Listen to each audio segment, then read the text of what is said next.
Alright, so what we're talking about now, we had this random variable that we've been dealing with, and we were dealing with it in the binomial situation, which was a discrete distribution. Meaning what? What was discrete? A specific It's not Good. that can be counted. Very good. Very specific values with gaps between. They can be counted. Measured. Alright? I.e. not continuous. Alright? Continuous means that any, it can equal any value along the spectrum. Okay? You guys know what a continuous function is. It's a function, the kind of elementary definition is you can draw it without lifting your pencil. Alright? But really that's a great definition of it. Okay? It's continuous. Now, because it is continuous, the probability that our random variable equals any one specific value is 0. Okay? So if I say, alright, the heights of teenagers are normally distributed with a mean of, who knows, 71 inches and a standard deviation of 2 inches. Okay?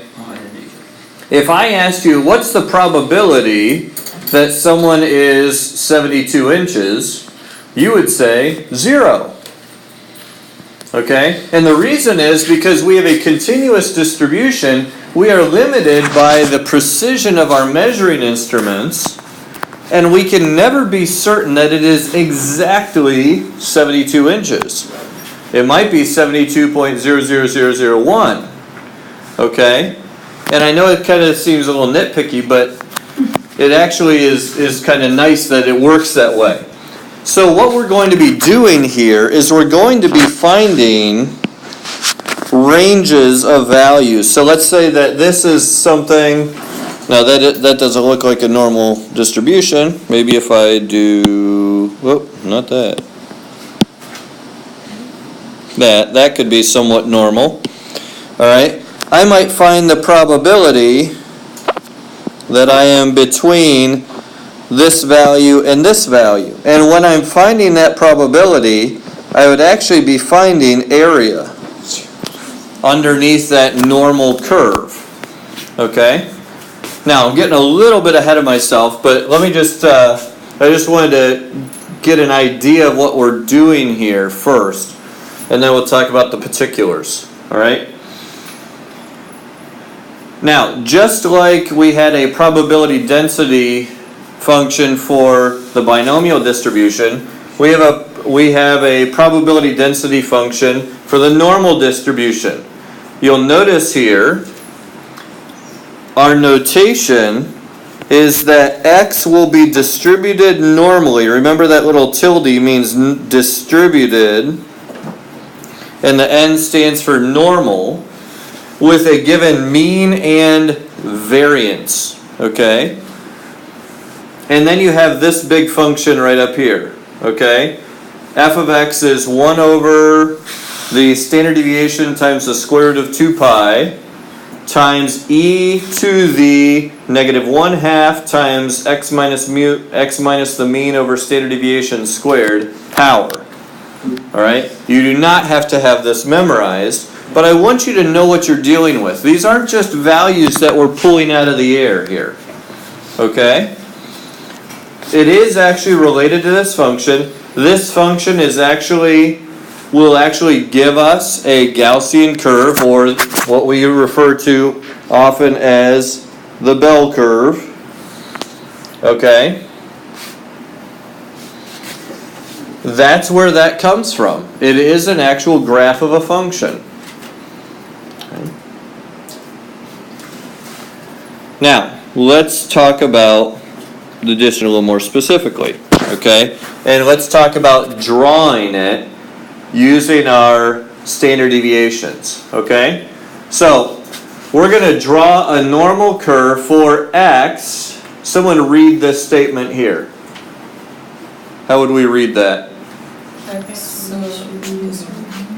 X distributed normally. Mean of 28 and standard deviation. Variance of 9. Good, okay. The mean is 28. The variance is 9. Often we will write it as the sigma squared to remind ourselves that that's our variance. Even though, don't ask me why we use the variance here. I honestly don't know. But the fact of the matter is the variance is not incredibly useful. We use standard deviation, so that's why they write it as a 3 squared a lot of times to help us remember, hey, that's variance. Make sure you use the 3, not the 9. Okay? So, we're going to draw this normal curve. So when I do this, the first thing I'm going to do is I'm going to plot my mean right in the middle. So here's 28. And I'm going to put a point at where I want the highest point on my curve to be. Don't forget, this is like an x and y axis, all right? Except instead of an x and y, this is x and, well, it'd still be x and, the f of x for the probability density function. Okay. So then I'm going to go 1, 2, and 3 standard deviations away from the mean. That means I'm going to add and subtract 1 standard deviation from my 28. So I'm going to go up to 31 and down to 25. And on my normal curve, I'm going to put 2 points that are that are exactly the same height. Okay? So by the way, notice there's going to be symmetry in this normal curve. Then I go 2 standard deviations from the mean. So I'm going to have what value and what value? 22 and 34. Good.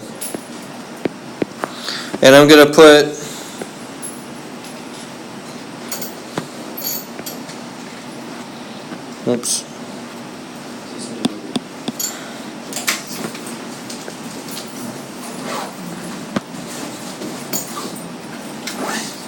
those points there. Okay, again, approximately as close to the same height as I can get. And then I go a 3rd standard deviation away from the mean. So that'll put me at 19 and at 37. Okay?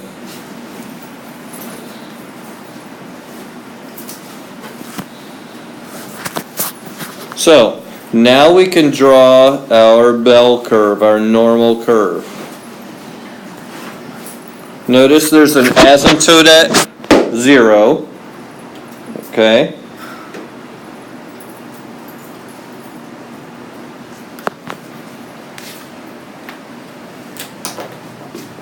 There's an asymptote at 0. And then you have these percentages down here. These are percentages that you should know. Okay, and we're going to work with these a little bit today. We have the 68%, the 95%, and the 99.7%. Okay? So 68, 95, and 99.7.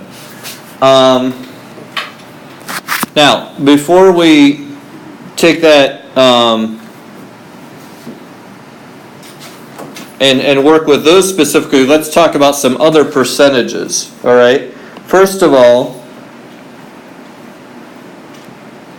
here's my mean. Okay? The mean in the normal distribution is also your median. Okay? So mean and median are equal in a normal distribution. Now that means what percent of the scores in this situation are below 28?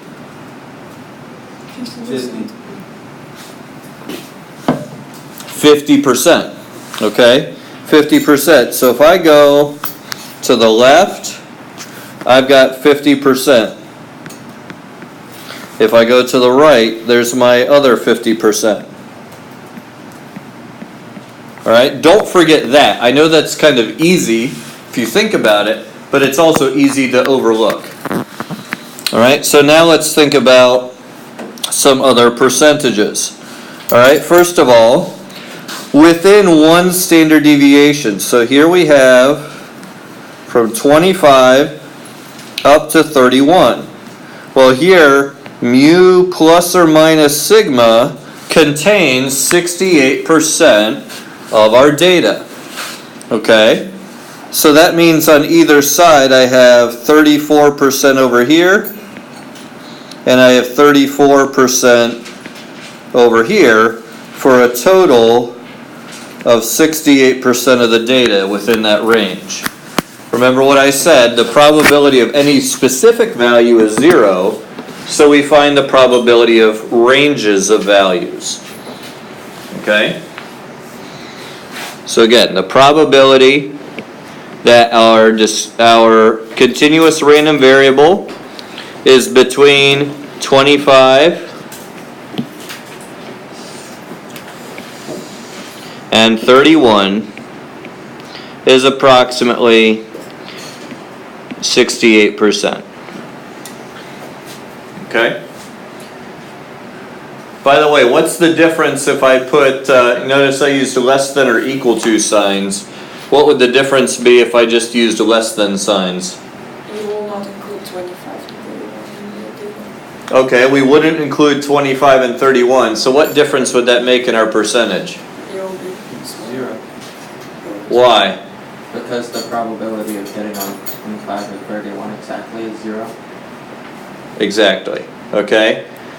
It does not make any difference at all if we just use less than signs as opposed to less than or equal to signs, because of what we said at the beginning. The probability of being exactly on either of those is 0.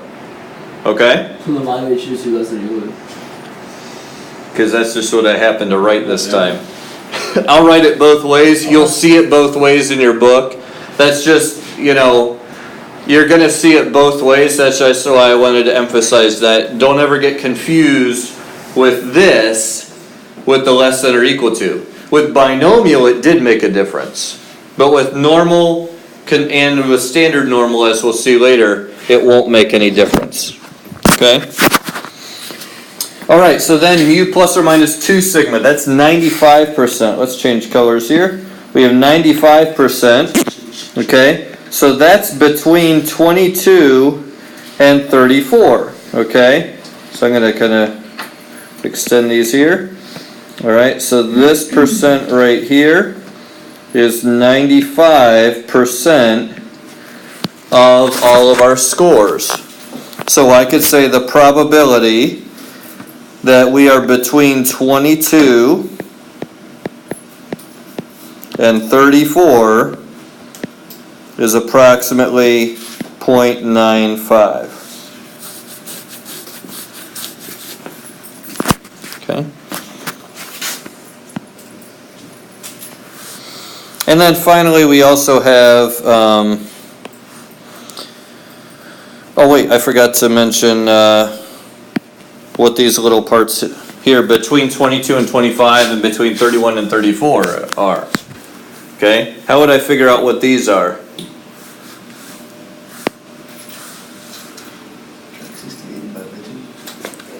There you go. 95 minus 68 is 27% divided by 2. There we go. That means there's approximately 13.5% in each of these. Okay? Now we can get to our 3 standard deviations away. All right? So we're saying here that the probability that we are between 19 and 37, whoops,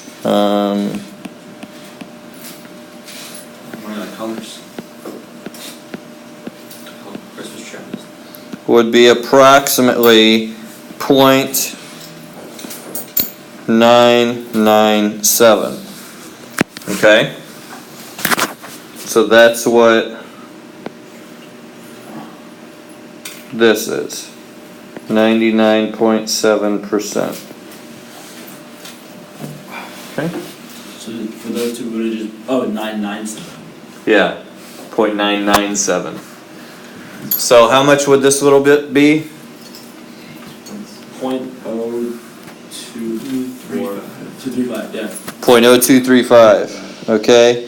So this is gonna be 2.35%. Okay? 2.35%. And by the way, too, that means how much of our data lies outside of 3 standard deviations from the mean? 0.03%, 0.3%. 0.3%, yeah, that's right, okay? So that 0.3% is gonna be split evenly on either side. We could use black. So this is gonna be 0.15%. Everything to the left of 19, and we have a 0.15% chance of being above 37, okay?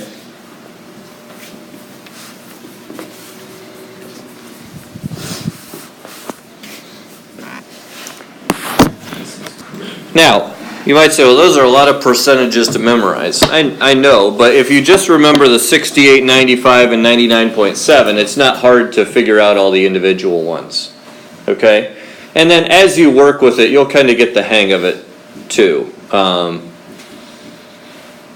Anything on one side outside past the 1 standard deviation is going to total 16%, okay? For example, everything below 25. That's really ugly. Everything, but that's 16%, okay? Or everything from 31 on up. That's 16%, okay? So you'll get the hang of those as you do some of them. One question though is, what effect is our standard deviation going to have on our curve? It would make the bell like wider. Yeah. Exactly. It's going to make the bell curve wider, Well, it's bigger. you know, than it would with a very tight one. So if I have if I gave you 2 different bell curves, I said these are on the same scale, and one looks like this, and one looks like this, and I said which of those has the bigger standard deviation, you'd say the one on the bottom, okay? Because that bell is stretched out wider, okay?